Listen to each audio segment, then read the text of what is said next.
நமஸ்காரம். நாம் இப்போ பத்மாசனத்துடைய சிறப்புகளை பார்க்க போகிறோம்.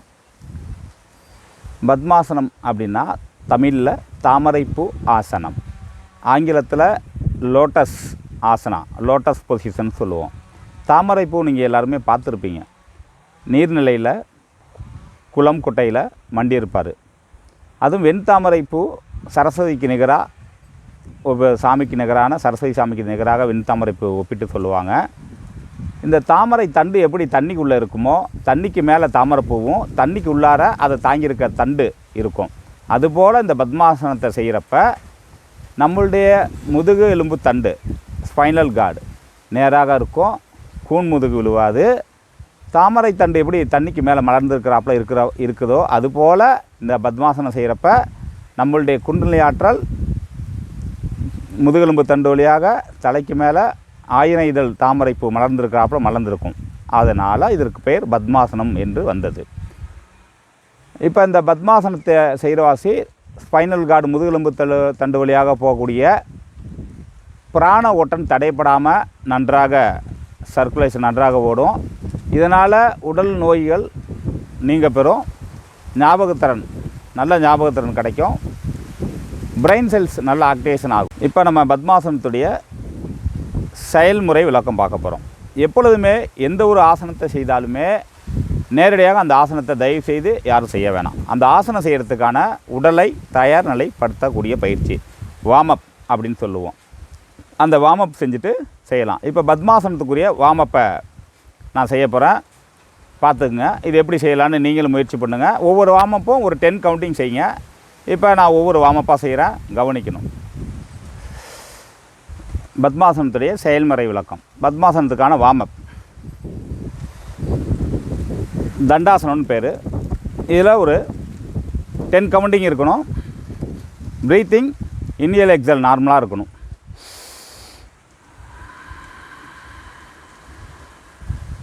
மூச்சை ஃபுல்லாக இழுக்கிறீங்க. மூச்சை விடுறப்ப ரொம்ப ஸ்லோவாக நிதானமாக பொறுமையாக மூச்சை ரிலீஸ் பண்ணுங்கள். 1 மடங்கு மூச்சு உள்ளார போணுச்சுன்னா வெளியில் வரக்கூடிய மூச்சு 2 அல்லது 3 மடங்கு பொறுமையாக ரிலீஸ் பண்ணணும். இது போல் ஒரு 10 கவுண்டி செய்யுங்க. இந்த பொசிஷனில் என் கால் விரலை பாருங்கள். இந்த பொசிஷனில் கால் விரல் இருக்கணும். கால் விரலை இப்படி வைக்கக்கூடாது. இந்த பொசிஷனில் முடிந்தளவு நேராக இருக்கணும். இது தண்டாசனம். ஓகே, அடுத்து நெக்ஸ்ட்டு சுகாசனம். சுகாசனம்னா சம்மணம் போட்டு இருக்கிறது. இது சுகாசனம், இது தண்டாசனம். இந்த சுகாசனத்தையும் தண்டாசனத்தையும் ஒரு 10 முறை செய்கிறீங்க. ஓகேங்களா? இது செஞ்சுட்டு சுகாசனத்தில் உட்காந்துக்கிறீங்க. சுகாசனத்தில் உட்காந்துட்டு சிசு பாலாசனம்.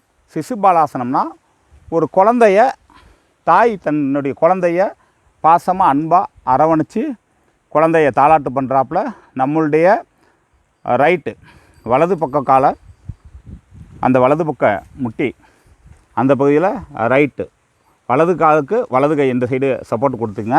இடது கையை அப்படி வச்சுக்கிங்க. இந்த பொசிஷன் வந்து சிசு பாலாசனம்.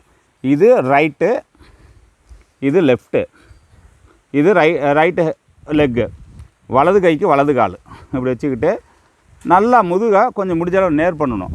இப்படி கூனை பெண்டு விழுவாமல் நல்லா சைட்டாக நிமிர்ந்து உட்காந்துக்கிட்டு கண்களை மூடிக்கிட்டு ஒரு குழந்தைய தாய் எப்படி தாலாட்டு பாடுறாங்களோ அதுபோல் இது பத்மாசனத்துக்குரிய வார்மப்பு. இது வார்மப்பாகவும் எடுத்துக்கலாம், சிசு பாலாசனங்கிறத தனியாகவும் செய்யலாம். இது ஒரு 10 கவுண்டிங். பிறகு ரைட் லெக்குக்கு செஞ்சிட்டிங்கன்னா லெஃப்ட் லெக்குக்கும் அதே சேம்.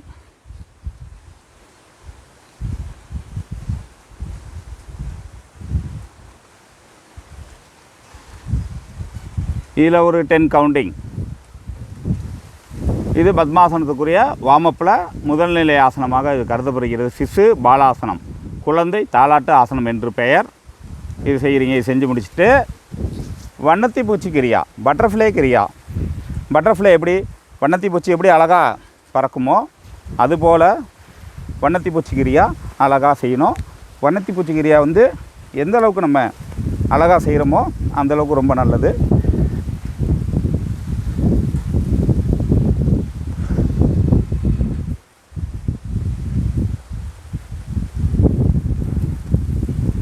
வண்ணத்தி பூச்சி சிறகுகளை அசைச்சி அழகாக பறக்கிறாப்புல கண்மூடி நீங்களும் ஒரு வண்ணத்தி பூச்சியாக மாறி அழகாக நிதானமாக கூர்ந்து கவனித்து செய்யணும்.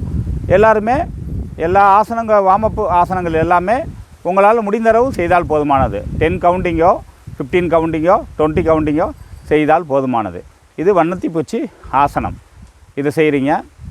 இதெல்லாம் பத்மாசனத்துக்குரிய வார்மப் ஆசனம். நெக்ஸ்ட்டு தண்டாசனத்தில் உட்காந்துக்கிறீங்க. தண்டாசனத்தில் உட்காந்துக்கிட்டு ரைட் லெக்கு முடிஞ்சளவு வலது காலை முடிஞ்சளவு ஒரு 90 டிகிரி அளவுக்கு நம்ம மேலே லிஃப்ட் பண்ணி நம்மளுடைய காது பகுதியில் கொண்டு வந்து லாக் பண்ணி செய்யணும். இது எப்படின்னு பார்த்துங்க. இந்த பொசிஷன் கொண்டு வரணும்.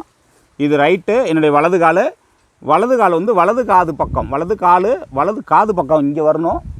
இதில் 1 2 3 4 இதாட்டம் 10 கவுண்டிங் செய்யணும். இப்படி செய்கிற வாசி என்ன நடக்கும்னா இந்த ஜாயிண்ட் ஃப்ளெக்சிபிள் கிடைக்கும்.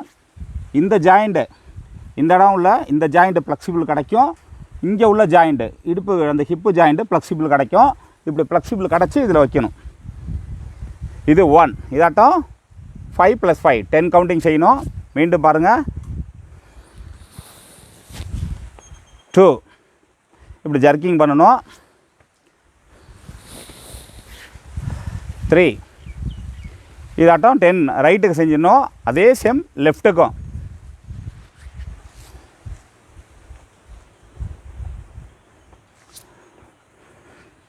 இந்த காதுகிட்ட வரணும்.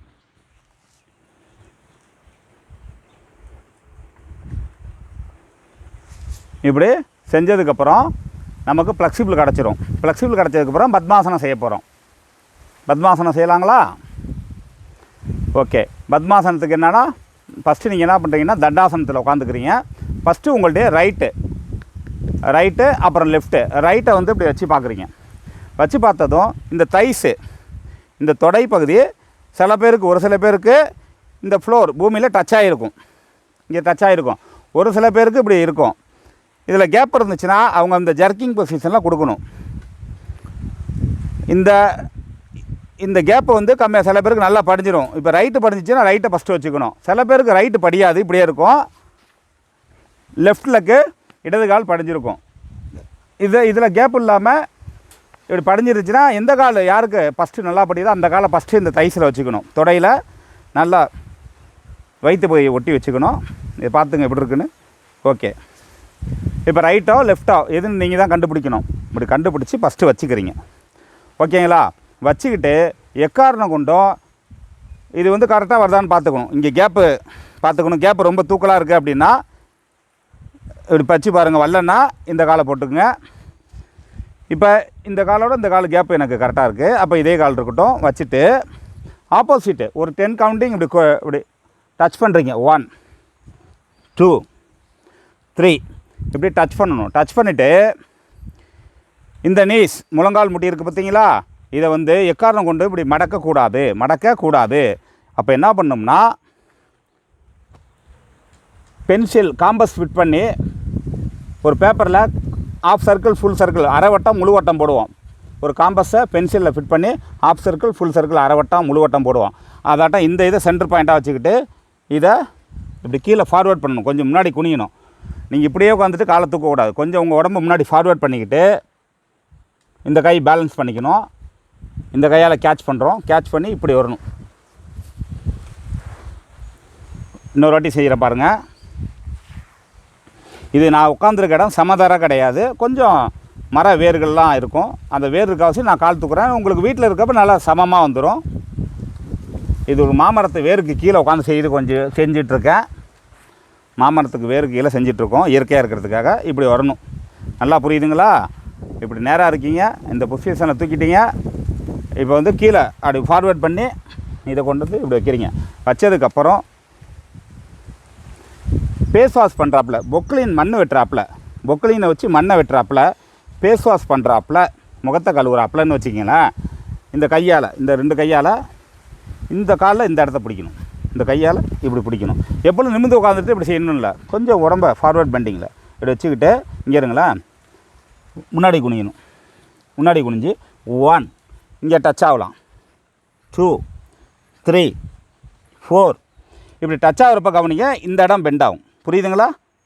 இந்த இடம் உங்களுக்கு பெண்ட் ஆகும், ஃப்ளெக்சிபிள் கிடைக்கும். இப்போ டச் ஆகுதுக்கப்புறம் ஒரு 10 கவுண்டிங். இப்போ 9 வந்துருச்சுன்னு வச்சிங்களேன், 10க்கு என்ன பண்ணுறோம், அப்படி தூக்கி ஏற்றலாம். ஏற்றிட்டு அப்படி நல்லா அப்படி சமமாக அப்படி பண்ணிக்கிட்டிங்கன்னா இது அழகான ஒரு பத்மாசனமாக இருக்கும் உங்களுக்கு. அப்படி முதுகெலும்பு நேராக இருக்கணும். கையை எப்படியும் வச்சுக்கலாம், இது சின்முத்திரையில் எப்படியும் வச்சுக்கலாம். இது ஒரு அழகான பத்மாசனமாக இருக்கும். இல்லை கை வேணாலும் இப்படியும் வச்சுக்கலாம். கையை நீங்கள் இப்படியும் வச்சுக்கலாம், இப்படியும் வச்சுக்கலாம். நமஸ்கார முத்திரைன்னு பேர், இதுலேயும் வச்சுக்கலாம். அல்லது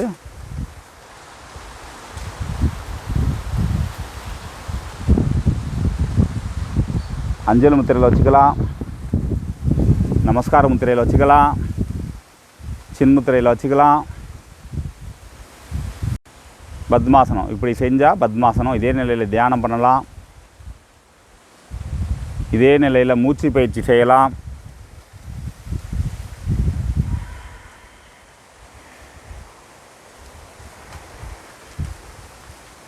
இயற்கையான இதாட்டம் ஒரு இடத்துல இயற்கையை ரசிக்கலாம். இப்படி செஞ்சால் பத்மாசனம். நான் மீண்டும் 1 டைம் பத்மாசனம் ஈஸியாக செய்கிறேன், கவனிச்சிங்க என்ன பண்ணணுன்னு. மீண்டும் 1 டைம் பத்மாசனம் செய்கிறேன், பார்த்துங்க.